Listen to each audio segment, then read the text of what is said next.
Praise lord. దేవుని నామమునకు మహిమ కలుగును గాక. ప్రభునందు ప్రియమైన ఫేస్బుక్ మరియు యూట్యూబ్ వీక్షకులందరికీ కూడా మరొకసారి ప్రభు అయిన యేసుక్రీస్తు వారి యొక్క పునరుత్థాన శుభాకాంక్షలు తెలియజేస్తున్నాను.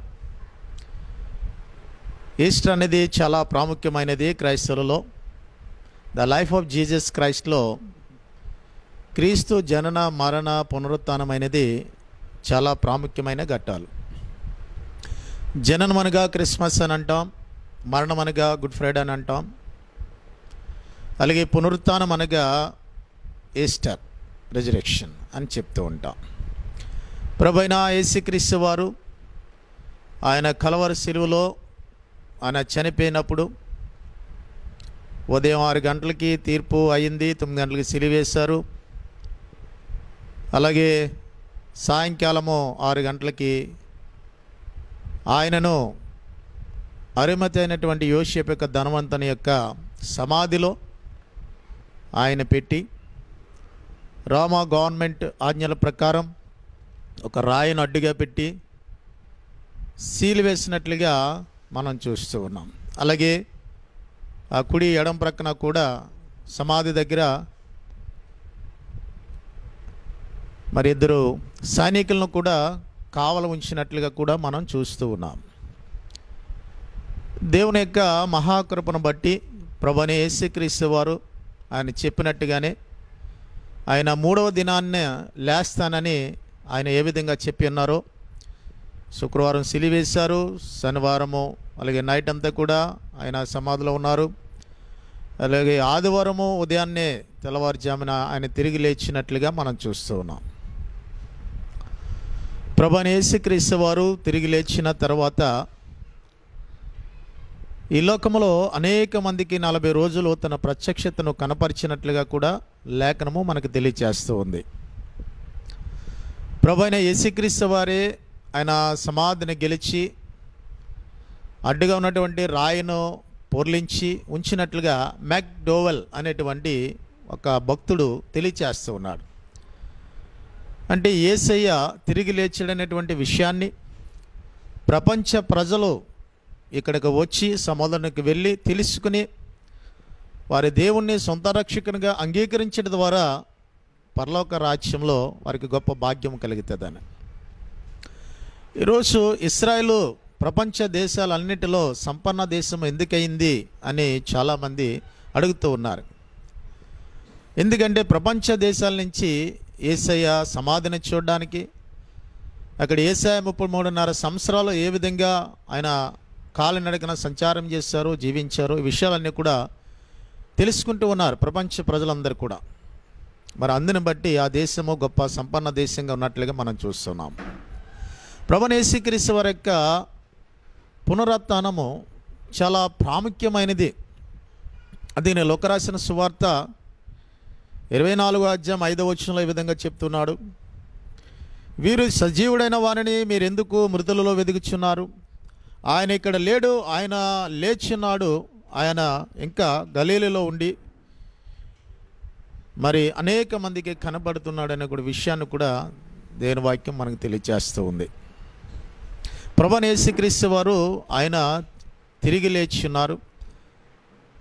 అయితే ఆయన ఎందుకు లేవలసి వచ్చింది అని మనం ఆలోచన చేసినట్లయితే ప్రపంచంలో ఉన్న ప్రజలందరూ కూడా ఆయన వలె పునరుత్థానాలు అవ్వాలని, తిరిగి లేచి ఆరోహణమై దేవుని యొక్క రాజ్యంలో ఉండాలనేటువంటి ఉద్దేశము ఆయన మనకి తెలియచేస్తూ ఉన్నాడు. ప్రభువైన యేసుక్రీస్తు వారు ఈ లోకంలో ఉన్నప్పుడు కూడా అనేకమైన సూచనలు జరిగినాయి. ఆయన చనిపోయినటువంటి లాజర్ను మరి తిరిగి లేపాడు. నాయిని ప్రాంతంలో ఒక విధవరాల యొక్క కుమారుడు చనిపోయినప్పుడు తిరిగి లేపాడు. అలాగే తబిత్ అనేటువంటి సహోదరి చనిపోయినప్పుడు కూడా ఆమె తిరిగి లేచినట్లుగా పునరుత్థానం ఉన్నట్లుగా మనం చూస్తూ ఉన్నాం. అలాగే ప్రభువైన యేసుక్రీస్తు వారు కలవరి శిలువలో చనిపోయినప్పుడు యెరూషలేము వీధులలో కూడా అనేక మంది చనిపోయిన వారు ఆ పరిశుద్ధులు సమాధిని గెలిచి ఆ పరిశుద్ధ వీధులలో తిరిగినట్లుగా కూడా మనం చూస్తూ ఉన్నాం. అందుని బట్టి మరి ఎవరైతే యేసుక్రీస్తును సొంత రక్షకునిగా అంగీకరిస్తారో వారందరూ కూడా తిరిగి పునరుత్థానం అవుతారనేటువంటి గొప్ప భాగ్యాన్ని దేవుడు మనకు అనుగ్రహించినట్లుగా మనం చూస్తున్నాం. ఈ యొక్క ఈస్టర్ పర్వదినాన్న మనం చూసినట్లయితే అనేకమైనటువంటి పరిశుద్ధ గ్రంథంలో మంచి మంచి విషయాలు పొందుపరిచినట్లుగా కూడా మనం చూస్తూ ఉన్నాం. కీర్తనల గ్రంథము 16వ సంకీర్తన 10వ వచనంలో భక్తుడైనటువంటి దావీదు అంటాడు, నీ పరిశుద్ధుని కుళ్ళు పట్టనివ్వు అంటే గోతినిచ్చుడనివ్వని. ప్రభువైన యేసుక్రీస్తు వారు ఎవరైతే నమ్ముకుంటారో వారి లోకములో చనిపోయిననో వారు సమాధి చేయబడిననో వారి యొక్క శైలవలములు మరి పరిశుద్ధంగా ఉంటాయనేటువంటి విషయాన్ని దేవుడు తెలియజేస్తున్నాను. దానికి ఒక సూచనగా గోవా ప్రాంతంలో ఉన్నటువంటి పండిట్ ఫ్రాన్సిస్ జేవియర్ గారు, ఆయన చనిపోయి అనేక సంవత్సరాలు అయినప్పటికీ కూడా అక్కడ ఉండేటువంటి చర్చిలో ఆయన పార్థివ దేహము ఒక గాజు బాక్సులో మరి ఆయన్ని ఉంచినప్పుడు ఇప్పటికీ కూడా ఆయన యొక్క పార్థివ దేహము సురక్షితంగా ఉన్నట్లుగా, సంవత్సరానికి ఒకసారి ఆ యొక్క గెడ్డము మరి సేవింగ్ చేస్తున్నట్టుగా, ఆయనకి నెయిల్స్ గోర్లు కట్ చేస్తున్నట్లుగా మనం చూస్తున్నాం. ఒకసారి ఆయన యొక్క పార్థివ దేహము కృషించిపోయినప్పుడు బైపాస్ సర్జరీ చేసినప్పుడు ఆయనలో ఉన్నటువంటి రక్తము ఇంకా ప్రవహిస్తున్నట్లుగా కూడా వారు తెలియచేశారు. మరి ఇటు రీతిగా దేవుని యొక్క వాక్యము వ్యర్థము కాలేదు. అలాగనే మనం చూస్తున్నప్పుడు పరిశుద్ధ గ్రంథంలో ఎవరైతే మరి ప్రభువును నమ్ముకుంటారో వారు ఖచ్చితంగా వారికి పునరుత్థానం ఉన్నదనేది ప్రభువైన యేసుక్రీస్తు వారు చాటి చెప్పడం అనేది జరిగింది. యోహాను రాసిన సువార్త 11వ అధ్యాయం 25వ వచనం అంటాడు, నా యందు విశ్వాసం ఉంచి చనిపోయిన వాడు మరి అన్నిటికీ కూడా చనిపోడని, పునరుత్థానము జీవము నేనే అని ఆయన తెలియచేస్తూ ఉన్నాడు. అందుని బట్టి ఈరోజు ప్రపంచ మానవాళికి పునరుత్థానమును ప్రభువైన యేసుక్రీస్తు వారు అనుగ్రహించినట్లుగా మనం చూస్తూ ఉన్నాం. దేవుని యొక్క మహాకృపను బట్టి పరిశుద్ధ గ్రంథంలో అనేకమైన లేఖన భాగాలు ఉన్నాయి, కానీ మరి నేను అన్నీ కూడా చదవడం లేదు. చాలామందికి డౌట్ ఉంటుంది, చనిపోయినవాడు మరలా బ్రతుకుతాడా, పునరుత్థానుడు అవుతాడా, పరలోక రాజ్యం అనేది ఉందా, వెళ్తాడా అని. కానీ పరిశుద్ధ గ్రంథంలో కీర్తన గ్రంథము 49వ సంకీర్తన 15వ వచనం అంటాడు, ఎవరైతే మరి చనిపోయి సమాధి చేయబడతారో వారిని దేవుడు తిరిగి లేవనెత్తుతాడని. My Lord shall redeems my soul from the power of tomb, he will receive మీ.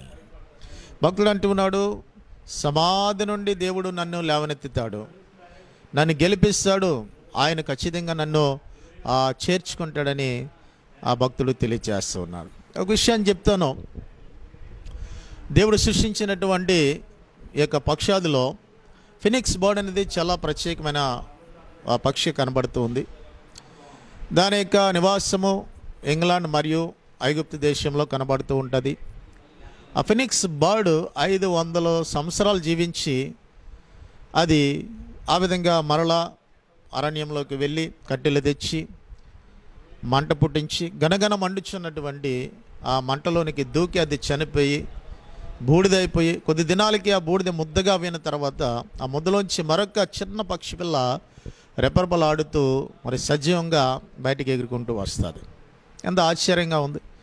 ఇలాగ 92,000 సంవత్సరాలు ఒక సామాన్యమైనటువంటి ఆ ఫినిక్స్ బర్డ్ 500 సంవత్సరాలు జీవించి 500 సంవత్సరాలకు ఒకసారి చనిపోయి బ్రతికి మరి ఆ విధంగా మరి 92,000 సంవత్సరాలు జీవిస్తుందంటే we are the creation of God, we are the images of God. మన దేవుని సృష్టి, దేవుని యొక్క పోలిక. Why not we born again?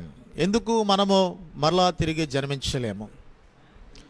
Why not we get victory over the tomb? ఎందుకు మనము సమాధిని మనము గెలవలేం? ఎందుకు మనము పునరుత్థానం అవ్వలేం? మన దేవుని యొక్క సృష్టి కనుక, దేవునికి సమస్తము సాధ్యం కనుక ఖచ్చితంగా మనము దేవుని నమ్ముకున్నట్లయితే ఖచ్చితంగా పునరుత్థానం అనేది అందరికీ ఉంటుంది. అది ఇవ్వడానికే ప్రభువైన యేసుక్రీస్తు వారి లోకానికి వచ్చారు. ఈ యొక్క ఆయన యొక్క సమాధిని మనం చూచి ఆలోచన చేసినట్లయితే it's a great historical evidence. అది ప్రపంచ చారిత్రక ఆధారమై ఉన్నది. అందులో వీటి రోజు ప్రపంచ ప్రజలందరూ కూడా విశ్వసించడానికి కూడా కారణమైంది. మరి అందుని బట్టి ఎవరైతే ఆయన నమ్ముకుంటారో, మొదటి దశలోనికి రాసిన పత్రిక 4వ అధ్యాయము 15వ వచనంలో మనం చూస్తున్నప్పుడు ఒక చక్కని మాట ఈ విధంగా ఆయన రాస్తూ ఉన్నాడు. మేము ప్రభు మాటలను బట్టి మీతో చెప్పినది ఏమనగా, ప్రభువు రాకడ వరకు సజలమై నిలిచిండు మనము నిద్రించిన వారి కంటే ముందుగా ఆయన సన్నిధిని చేరము. ఆర్భాటముతోనూ ప్రధాన దూత శబ్దములతోనూ దేవుని బోరతోనూ పరలోకము నుండి ప్రభు దిగివచ్చును. క్రీస్తునందుండి మృతులైన వారు మొదట లేస్తారు. ఆ మీదట సజీవులమై నిలిచిండు మనము వారితో కూడా ఏకముగా ప్రభువుని ఎదుర్కొనుటకు ఆకాశ మండలమునకు మేఘుల మీద కొనుపోబడదము. కాగా మనము సదాకాలము ప్రభుతో కూడా ఉంటామనేటువంటి గొప్ప వాగ్దానం ఉంది. వాగ్దానం ఇచ్చిన దేవుడు నమ్మదగిన వాడు కనుక ఈ ఈస్టరు లేదా ఈ పునరుత్థాన సందర్భముగా ప్రతి ఒక్కరు కూడా మరి ప్రభుని యేసుక్రీస్తు వారిని రోమలు రాసిన పత్రిక 9వ అధ్యాయం 10వ వచనంలో అంటాడు, ప్రభుని నేను నోటి ద్వారా ఒప్పుకుని దవాది దేవుడు ప్రభుని యేసుక్రీస్తు వారిని మృతులుండి లేవనెత్తుడుగా నిన్ను కూడా లేవనెత్తాడని హృదయం ముందు విశ్వసించి విశ్వాసగా మారాలన్నదే దేవుని యొక్క ముఖ్య ఉద్దేశ్యమై ఉన్నది. ప్రభునందు ప్రియమైన వాళ్ళరా, మరి మీలో ఇంకా ఎవరైనా ప్రభునందు విశ్వసించలేకపోతే this is the day of salvation. ఇది అనుకూలమైనటువంటి దినము, రోజని యేసుక్రీస్తు వారిని సొంత రక్షకునిగా అంగీకరించవలసిందిగా మీకు మనవి చేస్తూ ఉన్నాను. సదాకాలం ఆయనతో ఉండాలంటే నీకు పునరుత్థానము శక్తి కావాలని అంటే యేసుక్రీస్తు ప్రభు అని నీ నోటి ధర ఒప్పుకోవాలి. దేవాది దేవుడు మృతుల నుండి లేపునని నీ హృదయం ముందు విశ్వసించి విశ్వాసిగా మారాలంటే యేసు నామంలో నీవు బాప్తిసం పొందాలి. కనుక నువ్వు రక్షణ పొందక ప్రభుని యేసుక్రీస్తు వారిని సొంత రక్షకునిగా అంగీకరించకపోతే మరి నేడు అనుకూలమైన సమయం యేసుక్రీస్తు ప్రభుని అంగీకరించు, ఆయన రాజ్యానికి వారసులుగా ఉండు.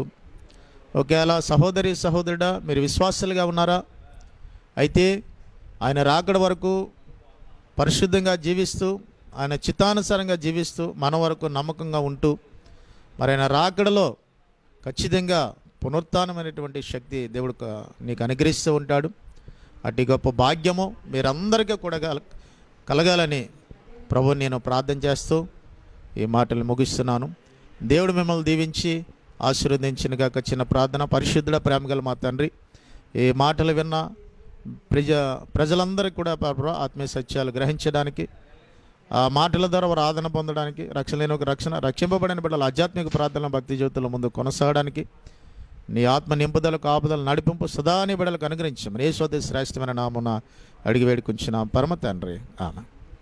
ఓకే ప్రియమైన వారులారా, మరొకసారి మీ అందరికీ కూడా ప్రత్యేకమైన వందనాలు తెలియజేస్తూ మిమ్మల్ని అందరూ కూడా యేసే బిడ్డ దీవిస్తూ ఈ నా మాటలు ముగిస్తూ ఉన్నాను. May God bless you all.